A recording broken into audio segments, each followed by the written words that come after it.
जब भारतीय जनता पार्टी ये कहती है कि हमारा हरियाणा नॉन स्टॉप हरियाणा, तो सीएम बदलने की क्यों जरूरत पड़ी? लेकिन जनता के पास अगर आप जाओगे और पूछोगे तो हरियाणा के अंदर जननायक जनता पार्टी खत्म हो चुकी है। आज ये है हरियाणा की जनता का साफ मूड है, भारतीय जनता पार्टी को किसी भी तरह से सत्ता में नहीं आने देना।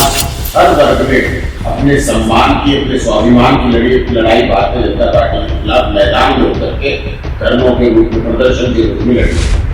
यानी कि तानाशाही, गलत नीति, भ्रष्टाचार की राजनीति, लोगों को समाधान ना करने की राजनीति, लोगों की समस्या ना सुनने की राजनीति, इससे लोग परेशान आ चुके हैं। जननायक जनता पार्टी भारतीय जनता पार्टी के साथ मिलकर सरकार बना लेती है। पूरे प्रदेश का वो मतदाता जिसने जिस उम्मीद के साथ उनको वोट दिया था, उसमें एक निराशा का भाव होता है, लेकिन वो सत्ता का बताते हैं। यानी कि 2014 से 2024 में हम बैठे, आज तक महेंद्रगढ़ में जो सपना दिखाया गया था कि इसको पर्यटन नगरी बनाया जाएगा, वो पूरा नहीं।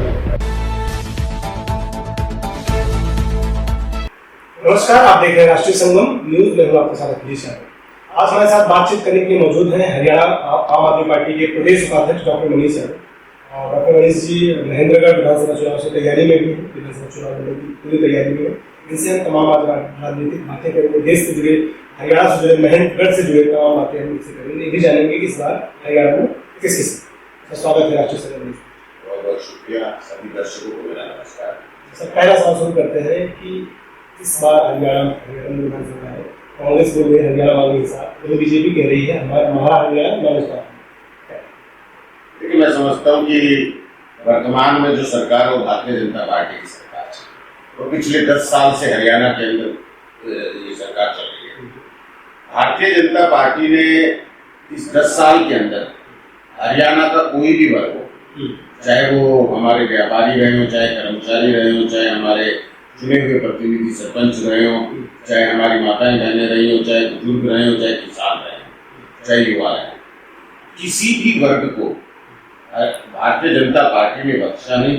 हर वर्ग में अपने सम्मान की, अपने स्वाभिमान की लड़ाई भारतीय जनता पार्टी के खिलाफ मैदान में उतर के धर्मों के रूप में, प्रदर्शन के रूप में लड़ी है। हरियाणा की जनता का साफ मूड है कि भारतीय जनता पार्टी को किसी भी तरह से सत्ता में नहीं आने देना। भारतीय जनता पार्टी को उसके 10 साल के कार्यकाल में जो प्रताड़ना उसने हर वर्ग की है, उसका सबक सिखाना। लोकसभा चुनाव में भी वो नजर आया कि जनता ने भारतीय जनता पार्टी के खिलाफ जमीन पर उतरकर मैदान पर संघर्ष करते हुए भारतीय जनता पार्टी को भूल चुका था। सर, जैसे कि आप महेंद्रगढ़ से तैयारी में, महेंद्रगढ़ ऐतिहासिक शहर भी है, उसके साथ साथ अगर देखेंगे तो राजनीतिक रूप से बहुत प्रसिद्ध शहर माना जाता है, क्योंकि यहाँ से बड़े बड़े नेता पहले भी रहे हैं, अभी भी। उनके सामने चुनाव लड़ने की तैयारी आपने सोचा तो आपके मन में डर नहीं था कि इनके सामने बड़े बड़े बोलते राजनीतिक मठाधीश, उनके सामने चुनाव लड़ने में आपके अंदर कोई डर नहीं? मैं समझता हूँ कि आवाज उठाना, हमने अभी चुनाव लड़ने तक नहीं पहुंचे, लेकिन आवाज उठाने में जहां उनकी जो कमियां रही, जिसके कारण पूरी की पूरी महेंद्रगढ़ की जनता परेशान है। आज अगर आप ग्राउंड पे जाओगे, गांव में जाओगे, लोगों से मिलोगे, तो एक एक व्यक्ति की जुबान पर आपको एक ही बात मिलेगी कि इन दोनों नेताओं को हटाना, इन दोनों नेताओं से परेशान है, इन दोनों नेताओं ने महेंद्रगढ़ का बेड़ा गर्क कर दिया। ये जो लोगों की परेशानी है, अगर इस परेशानी को देखते हुए हम आवाज नहीं उठा सकते, तो फिर मैं समझता हूँ कि हमारी ये जो काबिलियत है, ये जो पढ़ाई लिखाई है, ये जो बुजुर्गों के आशीर्वाद से हमें आज उन्होंने कामयाब बनाया, वो फिर बेकार है। तो ये ताकत मिलती है अपने बुजुर्गों की परेशानी देखने के बाद, जब ये समझते हैं कि ऐसे लोगों के खिलाफ लड़ाई लड़नी चाहिए या फिर ऐसे लोगों के खिलाफ आवाज उठानी चाहिए, जनता के साथ खड़ा होना चाहिए, तो कहीं कोई हिचक नहीं होती, कहीं कोई झिझक नहीं होती।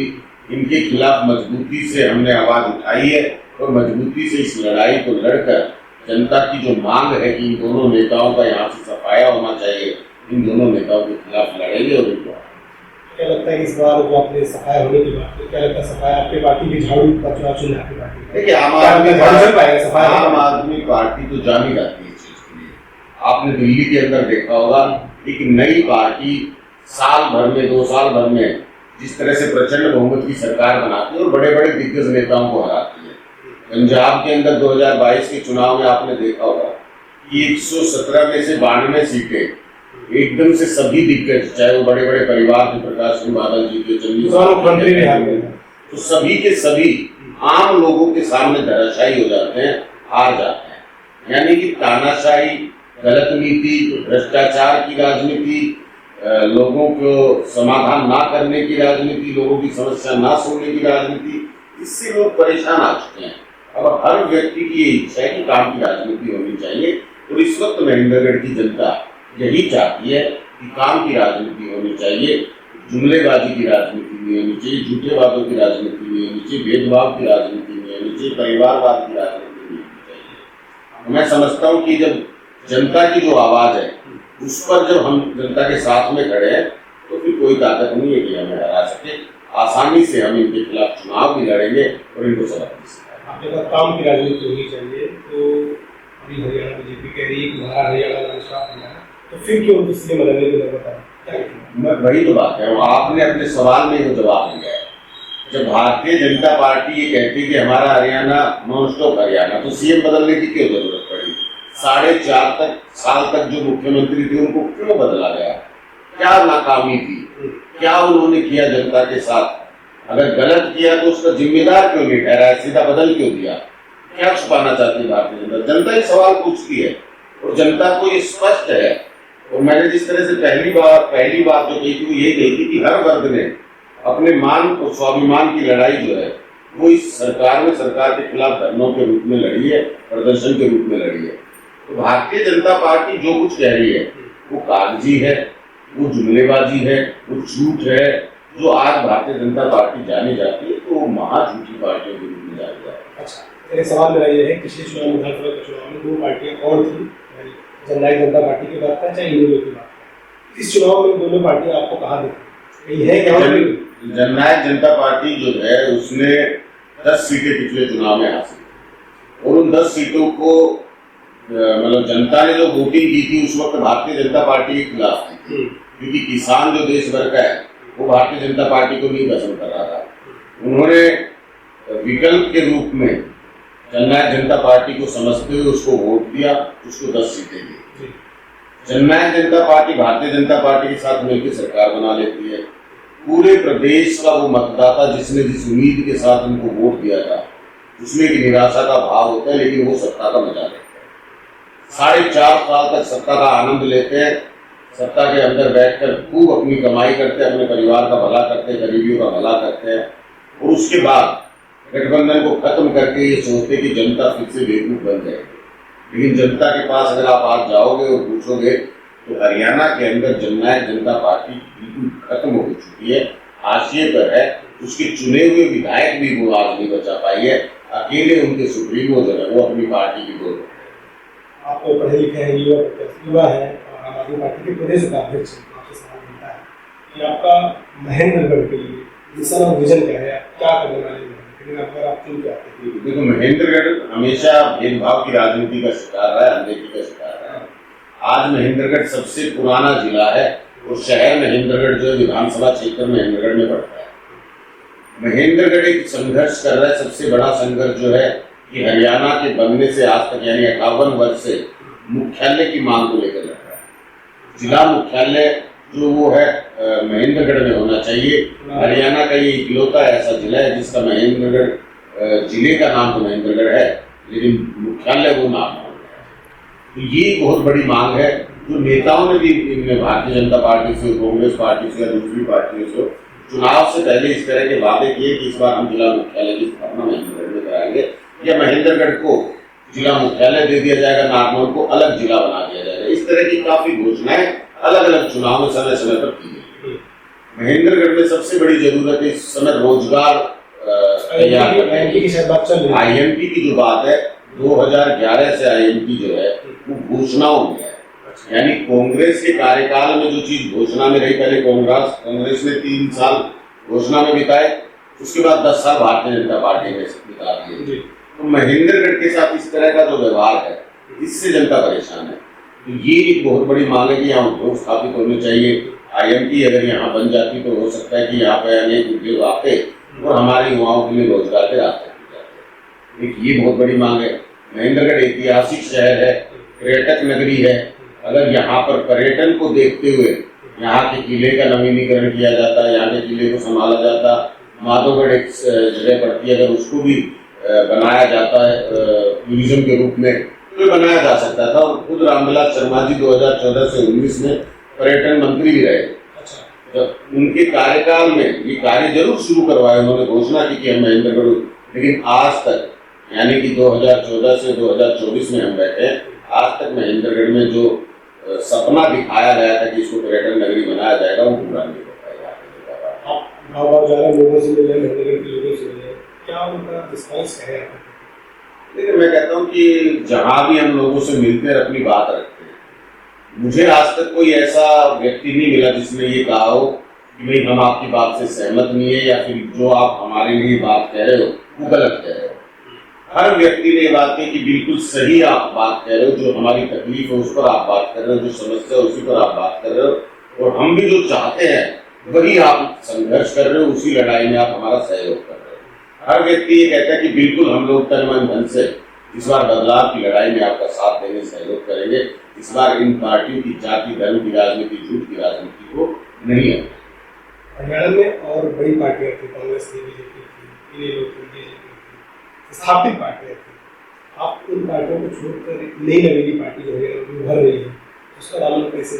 देखिए, देश में आम आदमी पार्टी एक नई पार्टी है, और मैं क्या देश के अनेकों लोगों ने आम आदमी पार्टी को हाथों हाथ लिया, आम आदमी पार्टी से जुड़े। उसका कारण जो है वो है काम की राजनीति। आम आदमी पार्टी ने सत्ता में आने के बाद गारंटी के रूप में लोगों के लिए काम किया है, जिसको आप वेरीफाई कर सकते हो। कहीं भी कोई भी आप देखोगे तो दिल्ली के अंदर जो हम दावे करते हैं, आम आदमी पार्टी ने स्कूलों को अच्छा बनाया, आम व्यक्तियों के लिए, गरीब बच्चों के लिए पढ़ाई के रास्ते खुले, वहाँ पर इलाज को लोगों के लिए मुफ्त किया गया। वहाँ पे एक गरीब व्यक्ति जो इलाज के लिए दर दर भटकता था, आज उसको इस समय पर इलाज मिलता है और अच्छा इलाज मिलता है। आम आदमी पार्टी ने लोगों को 24 घंटे बिजली दी, जहाँ 16 घंटे का चलन था, 12 घंटे का चलन था, वो खत्म करके 24 घंटे बिजली, और उसके साथ साथ 200 यूनिट मुफ्त हम दिल्ली में दे रहे हैं, 300 यूनिट तक मुफ्त पंजाब में दे रहे हैं। इसके बाद आप देखेंगे तो माताओं बहनों के सम्मान में, यानी महिला सशक्तिकरण की बात हर पार्टी करती है, लेकिन आम आदमी पार्टी ने आज महिलाओं के लिए दिल्ली के अंदर बस यात्रा को बिल्कुल मुफ्त किया हुआ है, ताकि कोई बहन बेटी घर से काम के लिए निकलना चाहे तो बेफिक्र होकर निकले। हाँ, पंजाब में फ्री। इसी तरह से अभी 1000 रुपये 18 वर्ष से ऊपर की हमारी बहन बेटियों के लिए, माताओं बहनों के लिए हर महीने उनको सशक्त करने के लिए राशि दी जानी है, जिसकी शुरुआत दिल्ली और पंजाब में जल्द हो जाएगी। हरियाणा के लिए भी आम आदमी पार्टी ने गारंटी के रूप में लॉन्च किया है। तो मैं समझता हूँ कि जो कहते हैं वो करते हैं, यानी कथनी करने में कोई फर्क नहीं रखते। इसलिए आम आदमी पार्टी की लोकप्रियता है वो बढ़ती जा रही है, लोग आम आदमी पार्टी से जुड़ते जा रहे हैं और अच्छे लोग जुड़ते जा रहे हैं। आम आदमी पार्टी से जरूरतमंद लोग जो सरकार पर निर्भर होते हैं, जिनका जीवन सरकार के सहयोग से चलता है, वो लगातार जुड़ते जा रहे हैं। आम आदमी पार्टी ने 10 साल के अंदर राष्ट्रीय पार्टी का दर्जा हासिल कर लिया, 2 राज्यों में प्रचंड बहुमत की सरकार बनाई। दिल्ली राज्य में जब आप देखेंगे कि एक चुनाव से दूसरे चुनाव पार्टियां पहुंचती हैं, तो कहीं ना कहीं अपने काम का खामियाजा भुगतती है। जो काम नहीं करती तो उनका वोट बैंक गिर जाता है। आम आदमी पार्टी 67 से 62 सीटों पर पहुंची, यानी कि दोबारा भी प्रचंड बहुमत की सरकार में आती है। तो ये जीता जागता उदाहरण है कि आम आदमी पार्टी काम करती है, काम के लिए जानी जाती है। तो मैं समझता हूँ ऐसी पार्टी से जुड़ना ये हमारा भी सौभाग्य है, और इस पार्टी से लोगों को जोड़े तो उन सबका भी भविष्य अच्छा है। आम आदमी पार्टी की बात अगर हम करें तो आम आदमी पार्टी के शीर्ष नेता थे, चाहे केजरीवाल जी हो, चाहे संजय सिंह जी हो, चाहे मनीष सिसोदिया जी हो, सबको जेल में डाला गया, उनके ऊपर बड़े बड़े आरोप लगाए गए। तो क्या लगता है कि आरोपों में कुछ सच्चाई थी कि राजनीतिक षड्यंत्र? देखिए, मैं समझता हूँ कि भारतीय जनता पार्टी इस वक्त सत्ता में है, और उसकी सत्ता की कुर्सी के लिए जो भी पार्टी खतरा बनेगी, उसको ये किसी न किसी तरह दबाने की कोशिश करेंगे, तोड़ने की कोशिश करेंगे, खत्म करने की कोशिश करेंगे। नरेंद्र मोदी जी ने, देश के प्रधानमंत्री जी ने विशेष रूप से ये अभियान चलाया हुआ है, ऑपरेशनल लोटस, जिससे कि उनकी कुर्सी सुरक्षित है। आम आदमी पार्टी एक बहुत तेजी से उभरती हुई पार्टी है, उसकी लोकप्रियता जो है वो तेजी से बढ़ रही है। इसको देखते हुए, यानी कि जो काम की राजनीति है वो लोगों को धीरे धीरे पसंद आ रही है। उससे डर कर इस तरह का षड्यंत्र आम आदमी पार्टी के खिलाफ रचा गया। और मैं क्यों षड्यंत्र कह रहा हूँ इसको, षड्यंत्र इसलिए कह रहा हूँ कि 2 साल हो गए इस कथित घोटाले को, जिस घोटाले के अंदर 4 जो नेता हैं आम आदमी पार्टी के, वो जेल में संघर्ष कर रहे हैं। सत्येंद्र जैन जी, फिर मनीष सिसोदिया जी, संजय सिंह जी और फिर अरविंद केजरीवाल जी।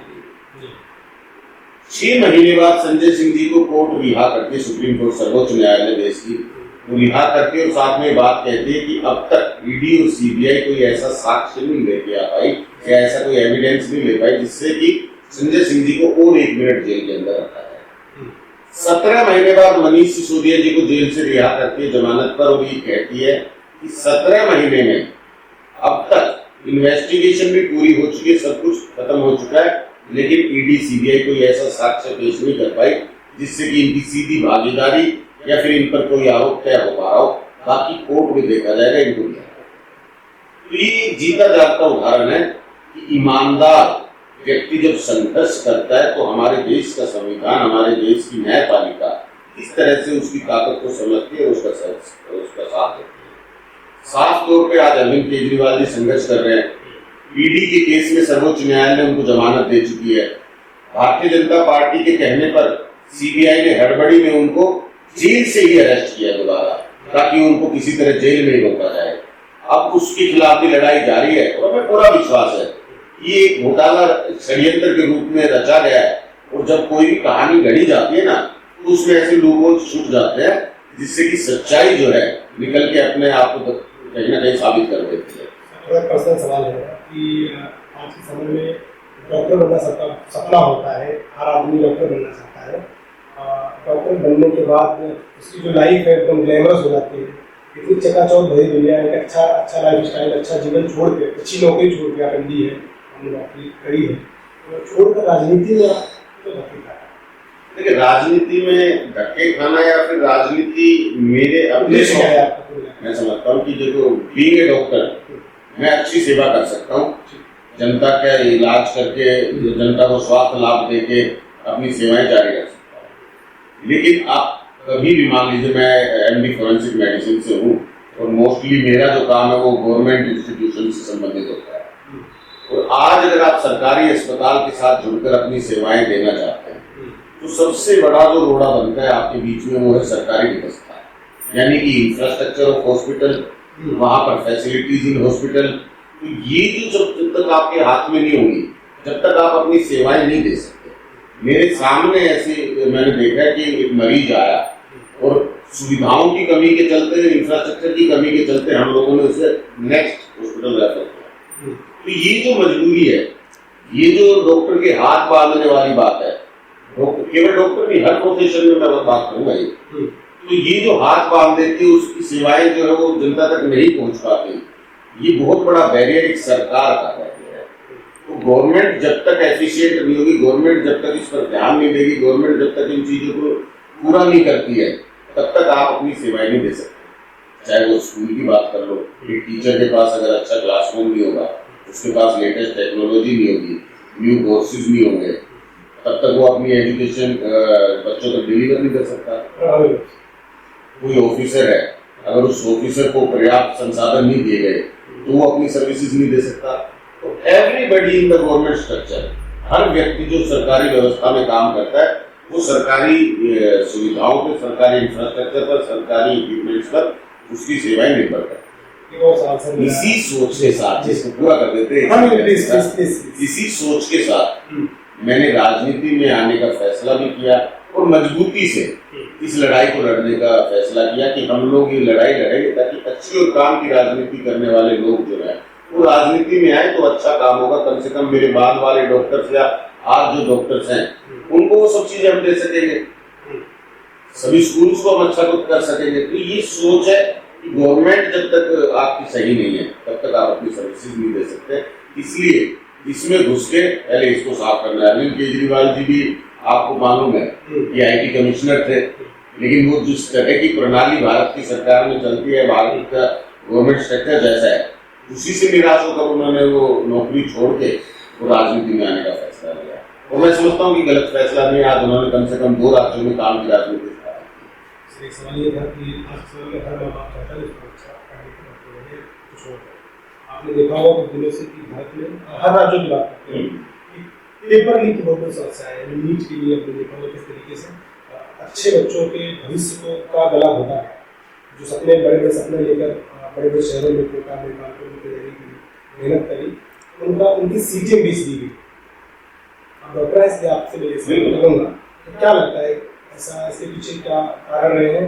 आप डॉक्टर हैं, मैं आपसे समझता नजर हूँ आता है। कि मैं सीधे तौर पर हिंदुस्तान के अंदर ये एक बहुत बड़ी समस्या है कि जो सरकार आती है शासन में, उस सरकार के अंदर इतना लचीलापन पैदा किया जाता है ताकि वो किसी न किसी वर्ग को या अपने चाहने वालों को, करीबियों को लाभ पहुंचा सके। तो वो इस तरह के जब रास्ते बनाते हैं तो इसमें और भी लोग जुड़ जाते हैं। तो इस तरह से वो, मैं समझता हूँ कि बड़ा हिस्सा जो है वो कहीं ना कहीं काबिलियत से दूर चला जाता है और वो किसी न किसी को फायदा पहुंचाने में इस्तेमाल हो जाता है। ये पुराने समय में, कांग्रेस के समय में भी देखा गया। आज भारतीय जनता पार्टी का राज आया तो उन्होंने बड़ी जिम्मेदारी से कहा था कि हमारी सरकार आएगी तो सब कुछ ईमानदारी से करेगी। लेकिन इस सरकार के अंदर जितनी परीक्षाएं लीक हुई है, इससे ज्यादा परीक्षाएं मेरे को लगता नहीं कि किसी सरकार में लीक हुई।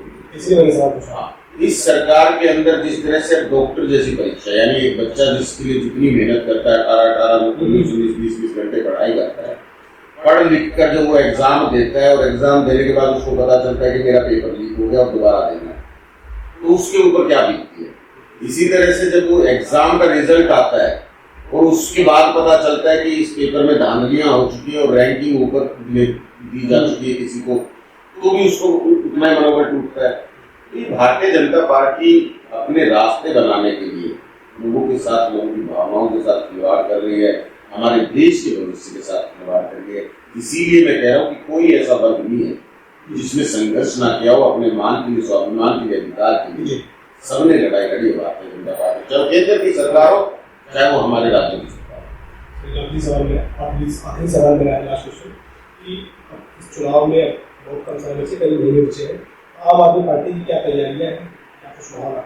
आम आदमी पार्टी ने हरियाणा में लगभग 1.5 साल पहले अपना पूरा का पूरा संगठन जो है गांव लेवल तक का तैयार किया।